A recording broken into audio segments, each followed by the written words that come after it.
용도 변경이 두 번이나 이제 반려를 하다가 우리 이 후보님의 또 성남시장 선대 본부장을 하신 분이 이 개발 시행업체에 영입이 되니까 자연녹지에서 4단계를 띄워가지고 용적률이 5배가 늘고 2006년 떨어지는 선거에 한참 후에 벌어진 일이라는 말씀드리고요.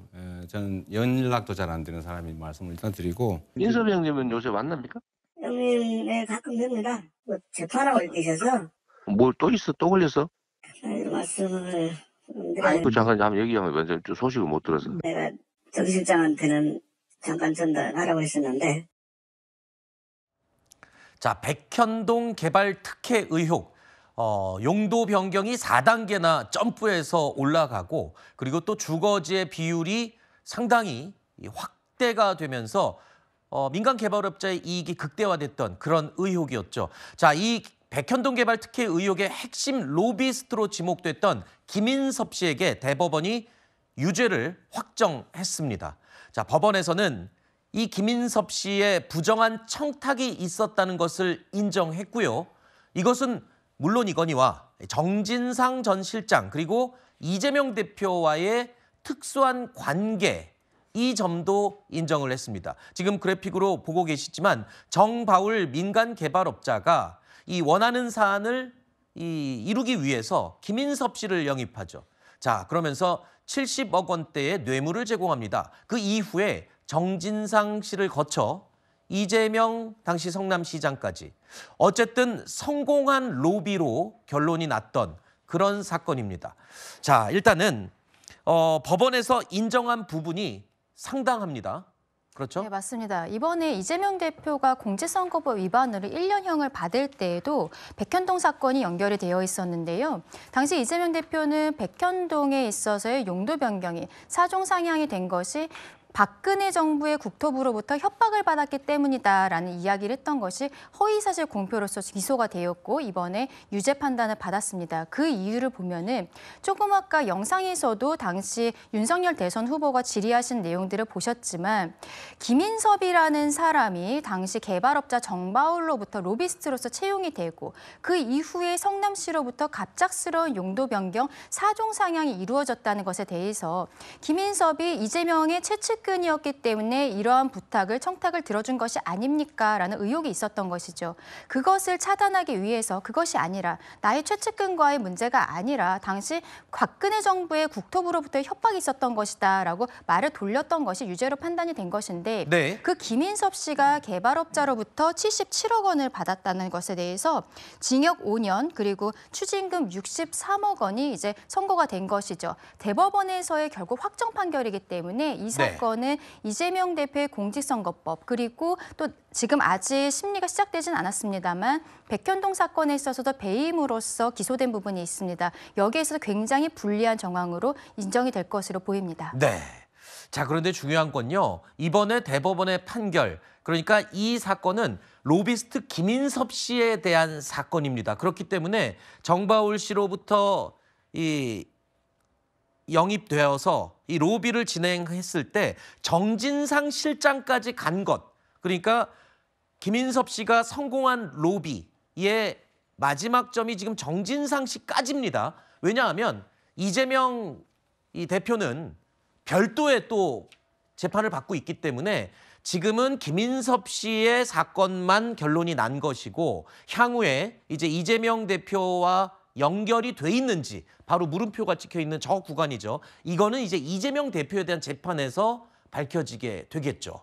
맞습니다. 지금 말씀하신 대로 이번 재판 판결문에는 저 물음표로 되어 있는 부분에 대해서는 전혀 언급이 되지 않았습니다. 네. 이재명 대표와 이 로비스트 김인섭 씨와의 뭔가 직접적 연관이 있었다, 직접적 청탁이 있었다는 내용은 전혀 담겨 있지 않고요. 아까 우리가 그 이재명 대표와 그 김목 씨 그 위증교사 혐의로 위증죄를 받은 그분과의 통화 내용에서도 봤지만 이재명 대표는 이 로비스트 김인섭 씨와 상당히 오랫동안 연락을 끊긴 상태로 보입니다. 지금 무슨 일이 있냐라고 물어보는 것 자체가 상당히 오랫동안 연락을 아예 안 했던 사이라는 게 드러나 있고, 그리고 아까 그 윤석열 그 당시 대선 후보 그 후보자 신분 때에서 물어봤던 그 답변 과정에서 나왔듯이 2006년 때도 성남시장 선거를 도전했었거든요. 근데 그때 떨어졌을 때 이 로비스트 김인섭 씨가 선대본부장을 맡았었습니다.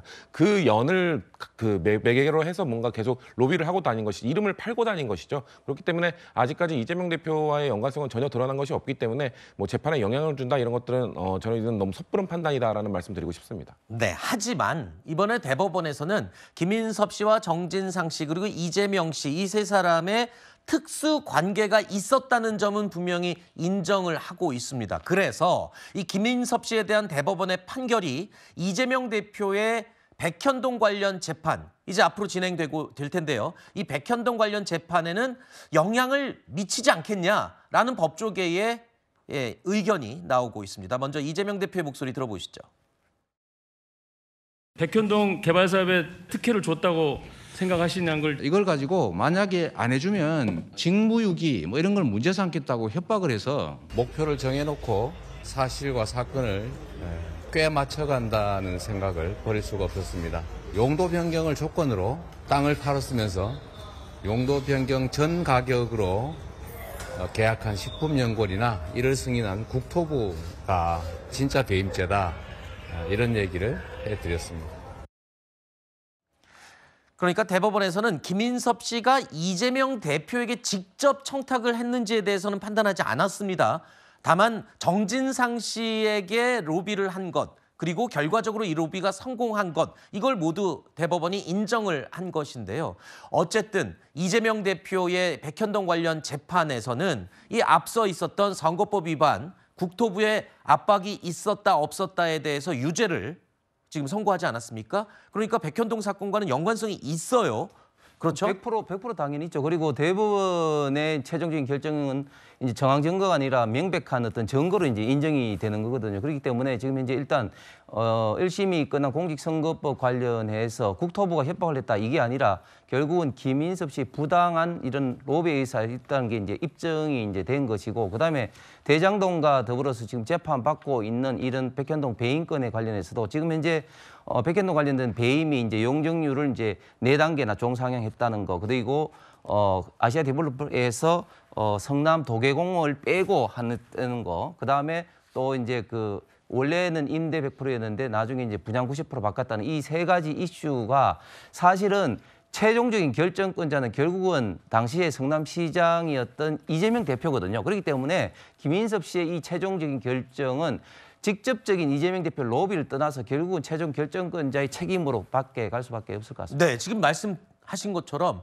김인섭 씨에 대한 사건이기 때문에 정진상 실장까지만 판단을 했지만 그 당시에 성남시장이 사인을 하지 않으면은 이게 끝까지 완결될 수 없었던 로비잖아요. 그러니까 지금 그 점을 지적해 주신 거거든요. 네. 대법원에서 이재명 대표와의 관계를 밝히지는 않았지만 결과적으로는 성남시장이 사인을 했으니까 이 백현동 비리 의혹이 진행이 됐다.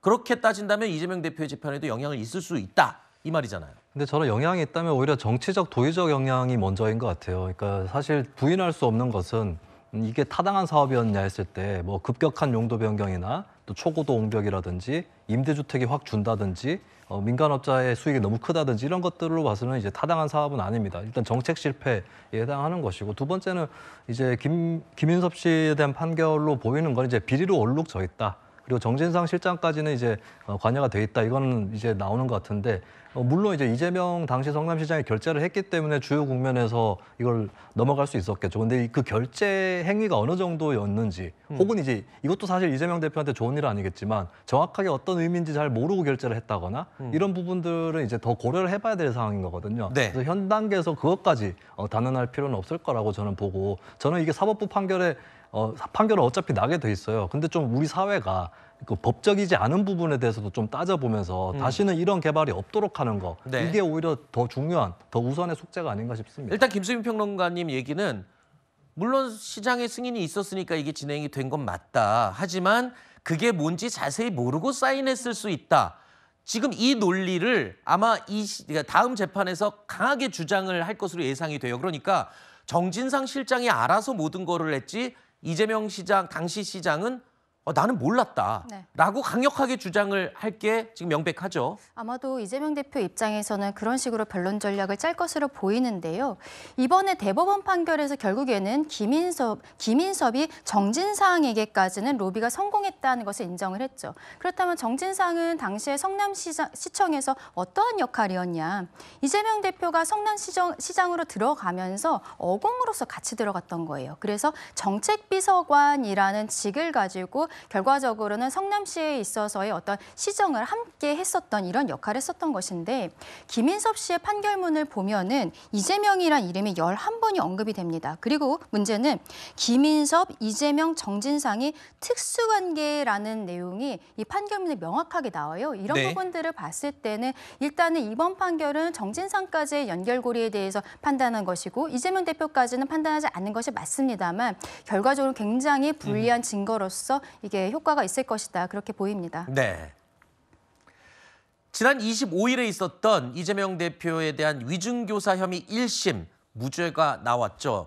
자, 이때부터 이재명 대표 좀 한숨은 돌렸습니다. 하지만 이게 끝이 아니죠. 이재명 대표와 관련된 측근들의 재판들이 줄줄이 남아 있습니다. 결심 공판인데 한 말씀 해주실 겁니다. 검찰이 제출한 공소 사실이 전부 다 깨졌거든요. 근데 검찰이 오늘 결심해서 뭐를 대상으로 구형을 하려는지 정말 저도 궁금합니다. 정치자금 수수 혐의는 여전히 부인하십니까? 당연하죠. 예. 김성태 씨가 체포되어서 한국에 들어오면서부터 갑자기 무슨 방북 비용을 대납했었다는 사건의 본질을 완전히 바꾸어 버리면서 검찰의 지속적이고 강압적인 회유와 압박이 계속되어졌습니다. 자, 저렇게 두 사람의 재판이 줄줄이 나와 있는데요. 물론 저 김용 씨, 이화영 씨 관련 재판은 이제 저 당사자들의 재판입니다만 이 두 인물 모두 이재명 대표와는 가까운 측근으로 분류가 되기 때문에 남아있는 이재명 대표의 다른 재판에도 혹여 영향을 끼칠 수 있지 않겠냐라는 분석이 나오고 있는 그런 상황입니다.